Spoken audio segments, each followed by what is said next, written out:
gearing up for that match, you would have thought I was crazy because I was like hitting myself, pulling my hair. I was like, no one's gonna beat me up but myself, you know? Like, so I just gotta go out there and compete and have fun doing it, you know? I'm not gonna let her beat me up. Wrestling is traditionally a man's sport, but a woman from Hawaii is breaking down barriers with international success in the sport of female wrestling. Olympic bronze medalist Clarissa Chun, next on Long Story Short. Long Story Short with Leslie Wilcox is Hawaii's first weekly television program produced and broadcast in high definition. From a young age, Clarissa dreamed about competing in the Olympics, but not as a wrestler. Growing up on Oahu, Chun was a 5-time national judo champion and competed on her high school swim team. As fate would have it, women's wrestling became a sanctioned sport in Hawaii high school athletics in 1998. Drawing on her judo background, Clarissa tried out for the wrestling team at Roosevelt High School in Honolulu. It was a move that would alter the course of her life. Really, it was like my sophomore year after swimming state tournament, you know. I don't know. I always thought that I could, you know, do more in swimming, but at 4'11", I was just, okay, not getting. You didn't have Michael Phelps-sized feet or anything like that? No, I didn't have his slippers. arm span. Yeah, so I was like, oh, I love my swimming team. You know, it was really hard for me to be like, I don't know, like, because I'm competitive. You know, like I want to be better. I want to do more. You know, and wrestling coach. I have friends who did judo, and a lot of them were wrestlers, and like, come on for wrestling, and I was like, I'll try it, you know, and it was a nice transition, you know, the judo. Judo helped you a lot, yeah, I imagine. It helped me a lot. Like, I remember not really learning, or I learned takedowns and stuff, but I never really used it because I would just throw people.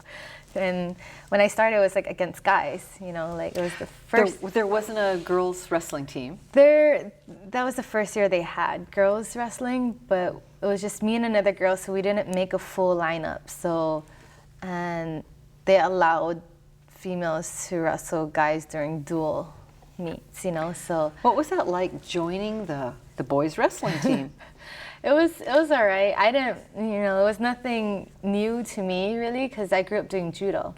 But it might have been new to the boys to who the wrestled. boys, yeah. To the boys, it was Because, you know, pretty- either way, I can see a certain mindset where they'd say, one, I don't want to beat a girl, and Yeah. two, I don't want to be beaten by a girl. Yeah. So, at first, I think there was hesitation, you know, like for some of the guys on the team, but I mean, we train every day together. They get over it real fast. Is that right? Yeah, it's like, you know. There wasn't some lingering, why does it have to be around here? Yeah, no, like it was, I had a great team, so I can't complain. Like, I can't say that I had much struggle there, you know. No resistance? Yeah. My team would get a kick out of it if I'd win, you know. But, because it's like, yeah, poor guy, you know, and whatnot. And even still, I'll see some of my old teammates, and they're like, oh, I bet those guys feel different now, you know, like, oh, it's not so bad losing to an Olympian now. Well, when you would face off with each other, did you do any psychological stuff? No. No trash talking? No, I'm not good at stuff like that. It's all straight on competition? Yeah. I don't know if it comes from my judo background or just my culture in general, that it's just like, you know, I've always respected my opponents. You know, I never trash talk. Throughout her long journey from Oahu to Beijing and to London, Clarissa Chun's family has always been a huge influence in her life. She says a sibling rivalry with her older brother Sean helped push her to compete in athletics at a young age. Your mom and your dad have been so supportive of you. Do you get your competitive fire from them? No, I don't know where I get it from.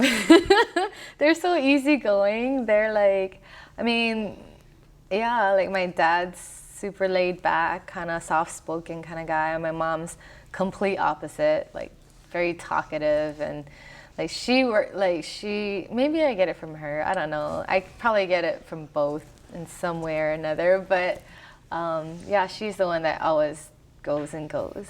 You know, she would be the one that would drop us off, pick us up, you know, and to run all over the place, you know, and sort of a whatever it takes mindset, which is what an athlete has too. Right. You've mentioned your brother, 3 years older than you, Sean, and what part has he played in your sports career? Because I believe athletically, you know, he did encourage you. Oh yeah, you know, like it didn't just start and stop at judo, you know, like even growing up when we were doing judo, he would, you know, he was bigger than me. He would always pick on me. We'd fight a lot, you know, and physically, and like just play tricks on me, like, you know, I don't know, just be the big prankster brother that he was, you know. But like, yeah, and still to this day, you know, he'd be like, well, before I made the decision between like when I went off to college, he was like, why not take the scholarship, you know, and try wrestling, you know, because I was kind of like at a crossroads. I'm like,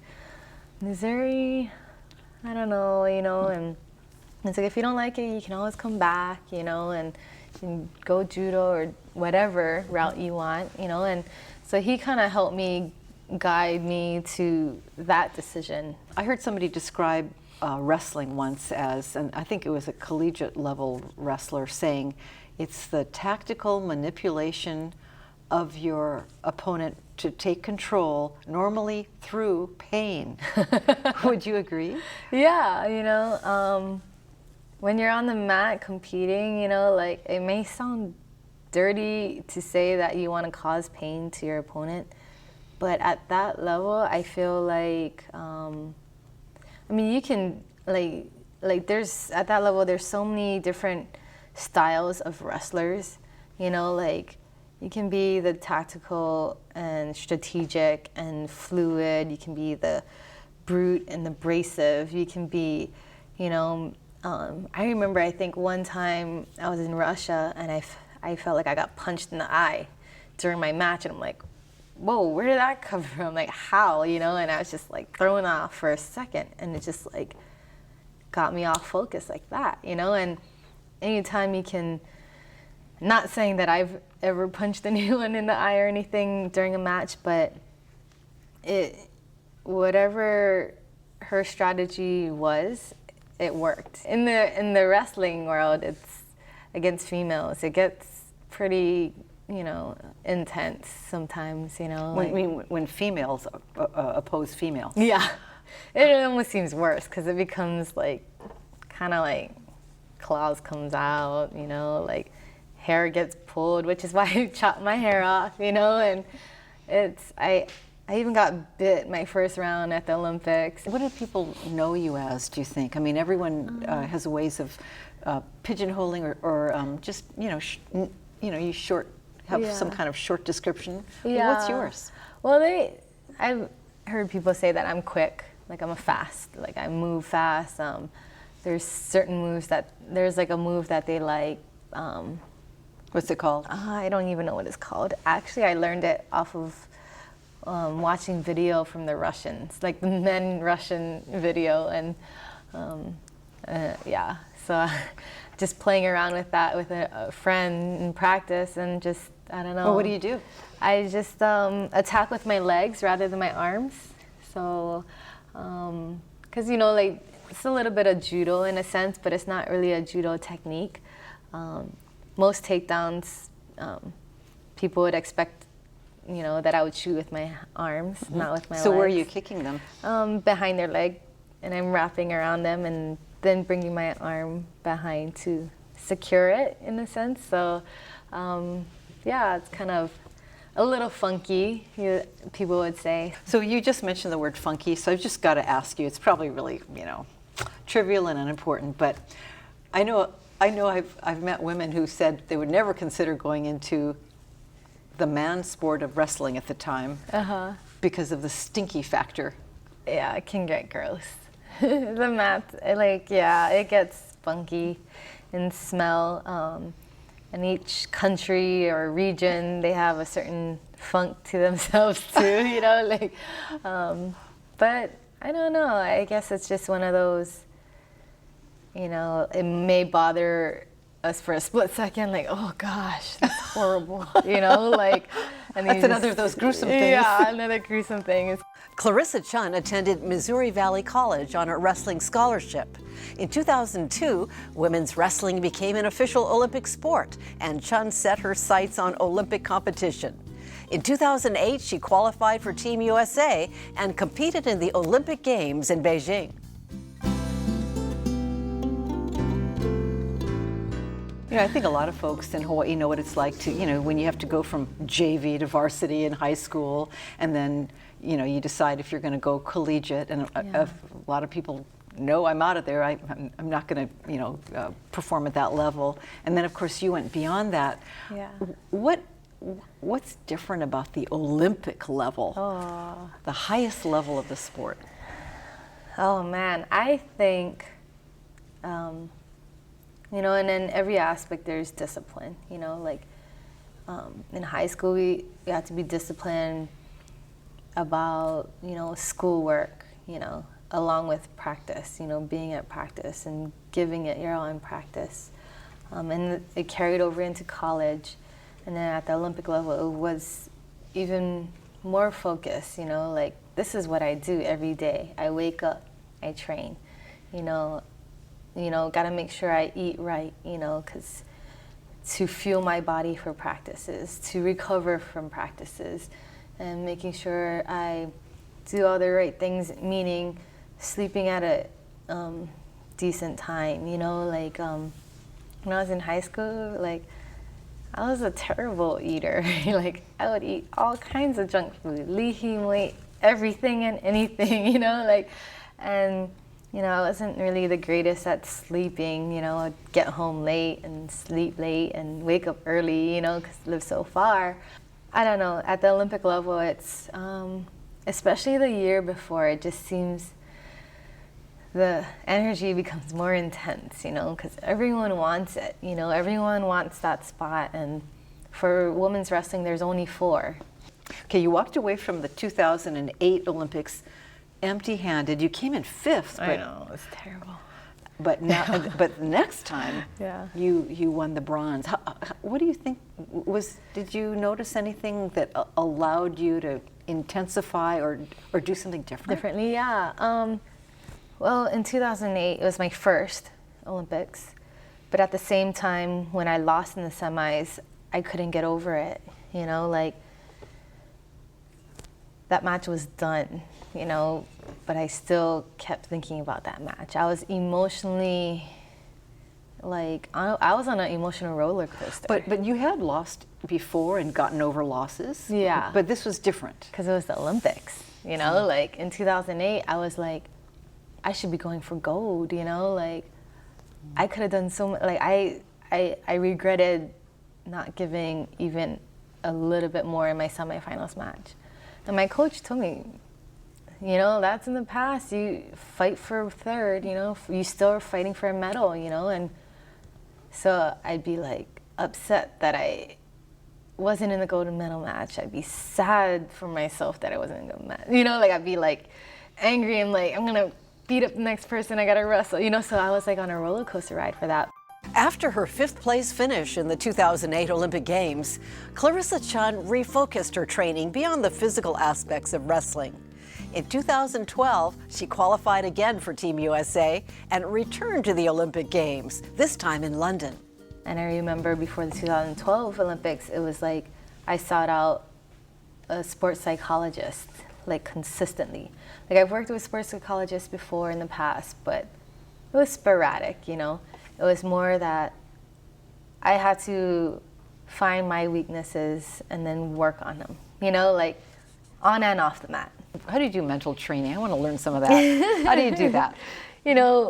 Breathing techniques or concentration drills or,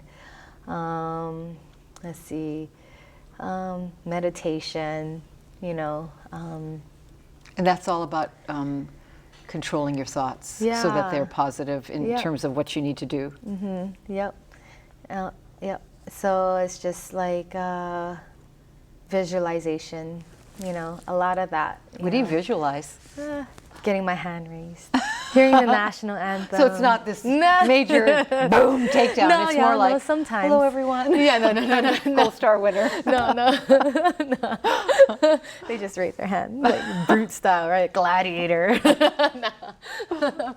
But yeah, sometimes it is like technique, you know, like feeling the mat, you know, like your surroundings, hearing the cheers in the crowd, or, you know, it's very detailed.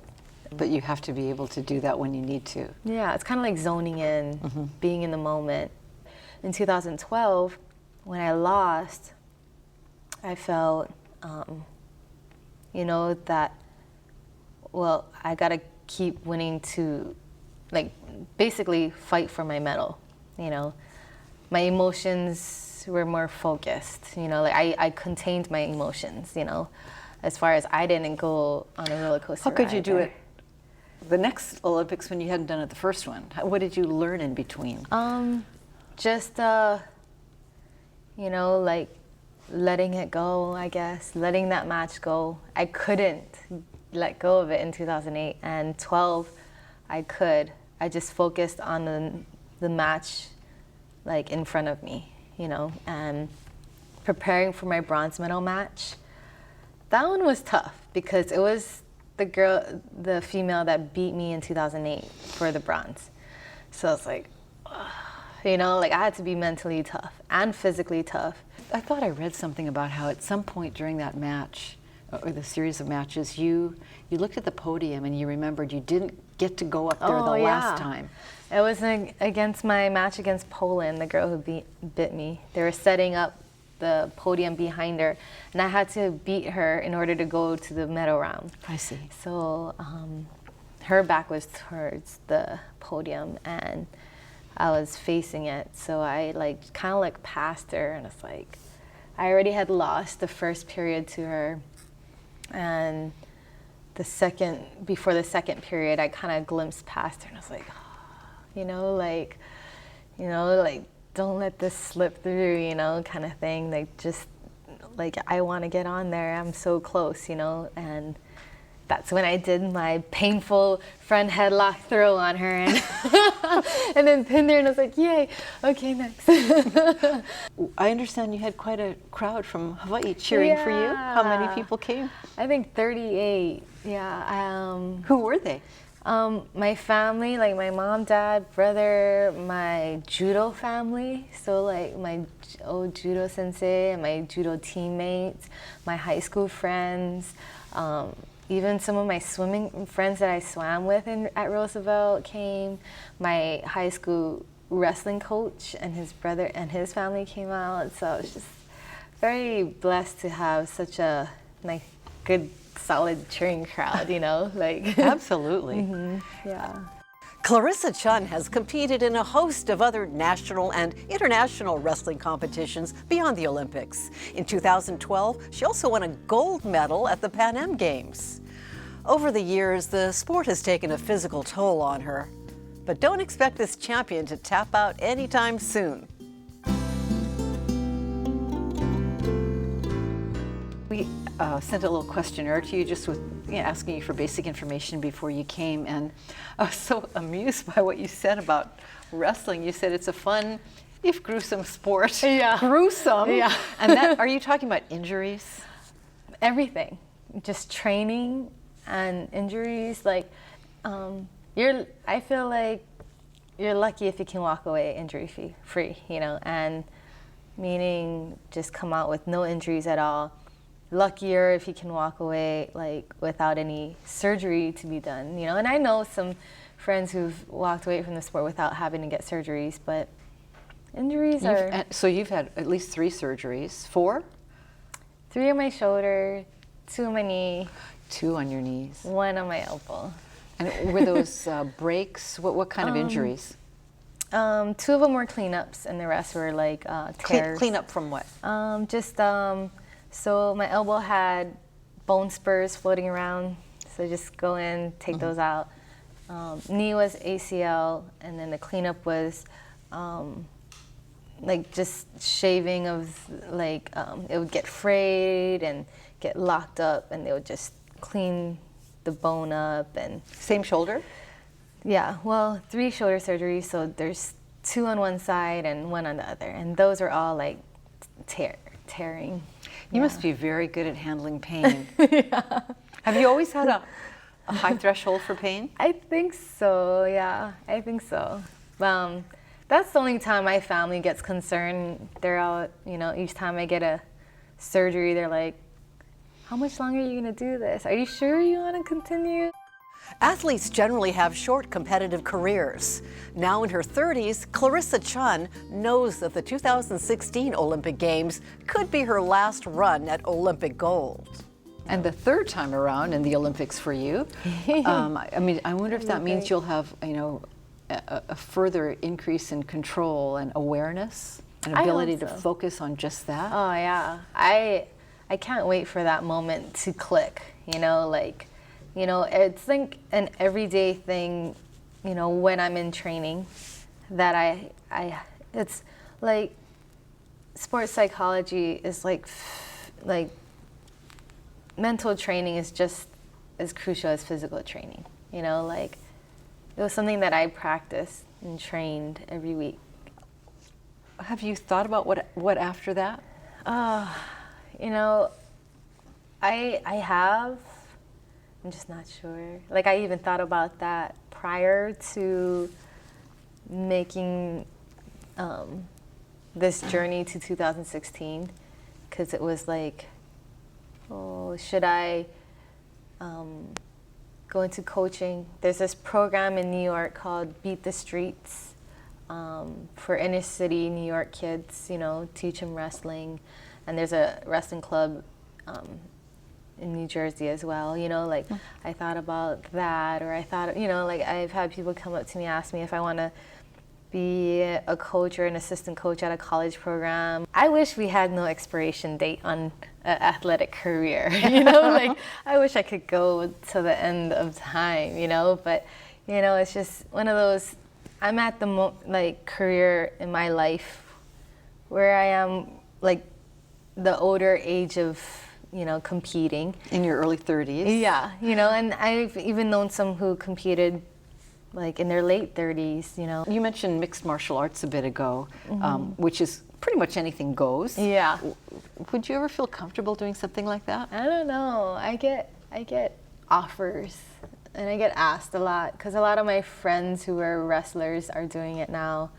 A lot of the top guys who compete in MMA, you know, like we're top level wrestlers, and they try to get me to go to that side. I call it the dark side. No, I'm just joking. But it has some appeal to you. Yeah, because know. you like to compete, and that's anything goes. Yeah. You can bring out your whole arsenal. Yeah, it's funny because when I talk to my mom and dad about it, and even my brother, but more my mom and dad, and it's like the look on their face, they're like, ooh, because that's like a whole kind of different beast to them, you know, like, because wrestling, there's still rules, you know. Exactly. And in MMA, there's rules, but a lot less rules, you know, like you're getting kicked in the face, hit in the face, punched, whatever, you know, like you're getting choked out, someone's trying to rip your arms off, you know, like break your knees, ankles, whatever, you know. And I mean, when I think about it that way, I'm like, whew. Especially when you see them making big body tantara before, and they say, I'm going to kill that guy. And you think, wow, you know, actually they could. Yeah. They're beasts, right? Is there anything you regret giving up or sacrificing for this Olympic dream? No. I enjoy every moment of the Olympics, you know, from making the team to even after making the team, you know, like, or even after the Olympics is done. Like, after my first Olympic experience, I was like, what winter sport can I do? Because I want to go to every single Olympics, and I absolutely love the spirit of it. You know, I love how each country can come together. I love how each sport can come together, you know, like within each country. And I don't know, I just love everything about it. Women's freestyle wrestling Olympic bronze medalist Clarissa Chun recently signed with a new coach in the hopes of expanding her wrestling repertoire. When we talked with her, she was preparing to return to the U.S. mainland to begin another round of training. Expect to see Clarissa Chun go for the gold in the 2016 Olympic Games in Rio de Janeiro, Brazil. Mahalo to Clarissa Chun for sharing her story with us, and mahalo to you for joining us. For PBS Hawaii and Long Story Short, I'm Leslie Wilcox. Ahui ho. For audio and written transcripts of all episodes of Long Story Short with Leslie Wilcox, visit pbshawaii.org. To download free podcasts of Long Story Short with Leslie Wilcox, go to the Apple iTunes Store or visit pbshawaii.org. I'm looking forward to those 6 o'clock morning practices sometimes. You know, like it's just, I'm ready for that routine. I'm ready to get like in shape and start, you know, like doing what I love, you know. I mean, I'm enjoying my time at home, but it's just like each day goes by, I think, how can I better myself for 2016?